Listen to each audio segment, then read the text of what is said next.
Pride and Prejudice, Volume 2, Chapter 1. Miss Bingley's letter arrived and put an end to doubt. The very first sentence conveyed the assurance of their being all settled in London for the winter, and concluded with her brother's regret at not having had time to pay his respects to his friends in Hertfordshire before he left the country. Hope was over, entirely over, and when Jane could attend to the rest of the letter she found little, except the professed affection of the writer, that could give her any comfort. Miss Darcy's praise occupied the chief of it. Her many attractions were again dwelt on, and Caroline boasted joyfully of their increasing intimacy, and ventured to predict the accomplishment of the wishes which had been unfolded in her former letter. She wrote also with great pleasure of her brother's being an inmate of Mr. Darcy's house, and mentioned with raptures some plans of the latter with regard to new furniture. Elizabeth, to whom Jane very soon communicated the chief of all this, heard it in silent indignation. Her heart was divided between concern for her sister and resentment against all the others. To Caroline's assertion of her brother's being partial to Miss Darcy she paid no credit. That he really was fond of Jane she doubted no more than she had ever done, and much as she had always been disposed to like him, she could not think without anger, hardly without contempt, on that easiness of temper, that want of proper resolution, which now made him the slave of his designing friends, and led him to sacrifice his own happiness to the caprice of their inclinations. Had his own happiness, however, been the only sacrifice, he might have been allowed to sport with it in whatever manner he thought best, but her sister's was involved in it, and she thought he must be sensible himself. It was a subject, in short, on which reflection would long be indulged, and must be unavailing. She could think of nothing else, and yet whether Bingley's regard had really died away, or was suppressed by his friend's interference, whether he had been aware of Jane's attachment, or whether it had escaped his observation, whichever were the case, though her opinion of him must be materially affected by the difference, her sister's situation remained the same, her peace equally wounded. A day or two passed before Jane had courage to speak of her feelings to Elizabeth, but at last, on Mrs. Bennet's leaving them together, after a longer irritation than usual about Netherfield and its master, she could not help saying, "Oh, that my dear mother had more command over herself! She can have no idea of the pain she gives me by her continual reflections on him. But I will not repine, it cannot last long, he will be forgot, and we shall all be as we were before."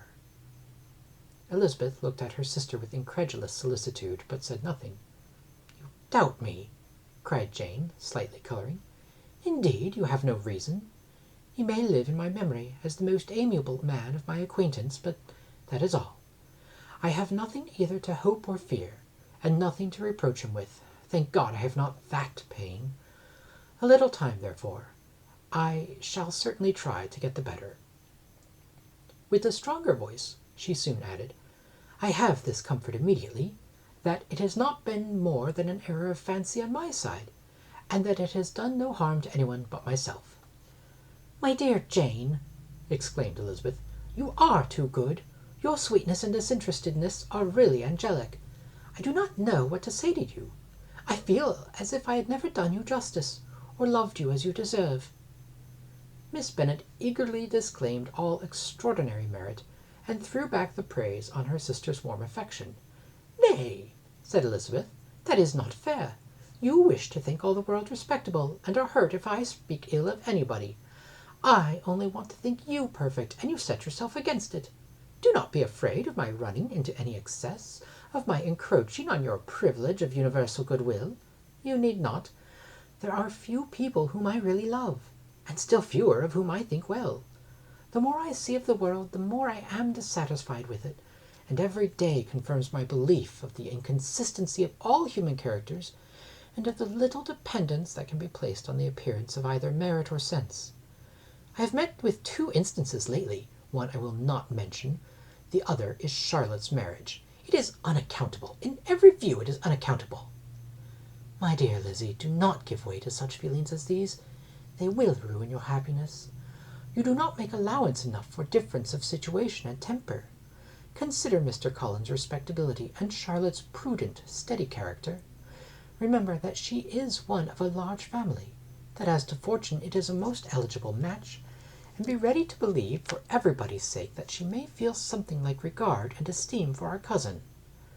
"To oblige you, I would try to believe almost anything, but no one else could be benefited by such a belief as this, for were I persuaded that Charlotte had any regard for him, I should think only worse of her understanding than I now do of her heart. My dear Jane, Mr. Collins is a conceited, pompous, narrow-minded, silly man.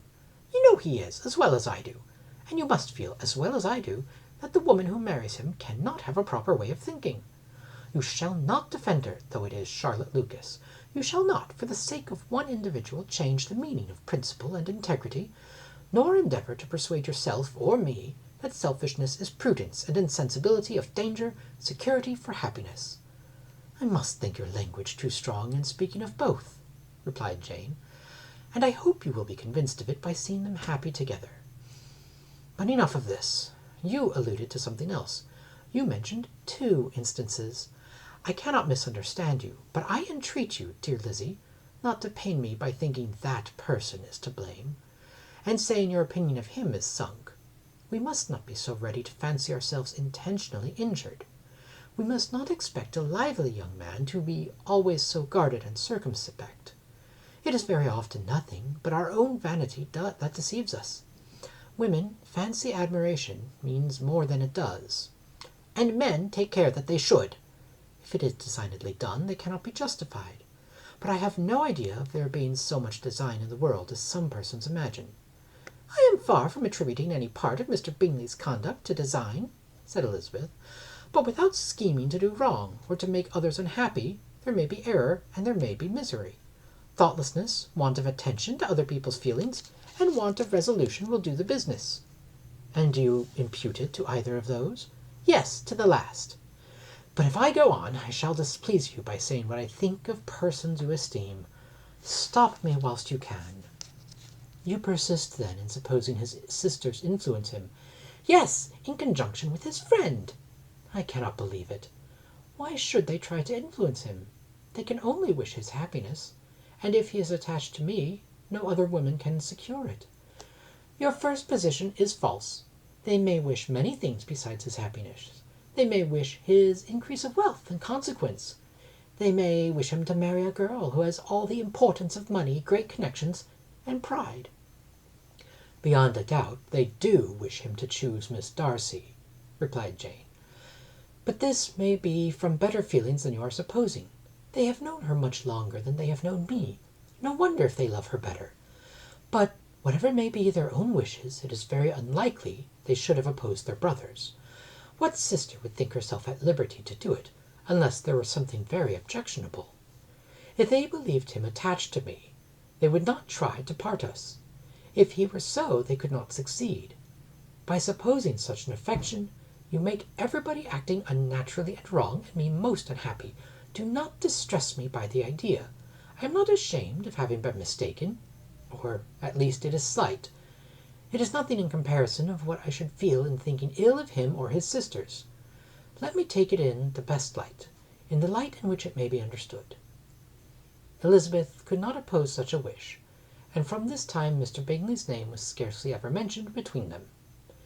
Mrs. Bennet still continued to wonder and repine at his returning no more, and though a day seldom passed in which Elizabeth did not account for it clearly, there seemed little chance of her ever considering it with less perplexity. Her daughter endeavoured to convince her of what she did not believe herself, that his attentions to Jane had been merely the effect of a common and transient liking, which ceased when he saw her no more. But though the probability of the statement was admitted at the time, she had the same story to repeat every day. Mrs. Bennet's best comfort was, that Mr. Bingley must be down again in the summer. Mr. Bennet treated the matter differently. "So, Lizzie," said he one day, "your sister is crossed in love, I find. I congratulate her. Next to being married, a girl likes to be crossed in love a little now and then. It is something to think of, and gives her a sort of distinction among her companions. When is your turn to come? You will hardly bear to be long outdone by Jane. Now is your time. Here are officers enough at Meryton to disappoint all the young ladies in the country. Let Wickham be your man. He is a pleasant fellow, and would jilt you creditably." "Thank you, sir, but a less agreeable man would satisfy me. We must not at all expect Jane's good fortune." "True," said Mr. Bennet, "but it is a comfort to think that, whatever of that kind may befall you, you have an affectionate mother, who will always make the most of it."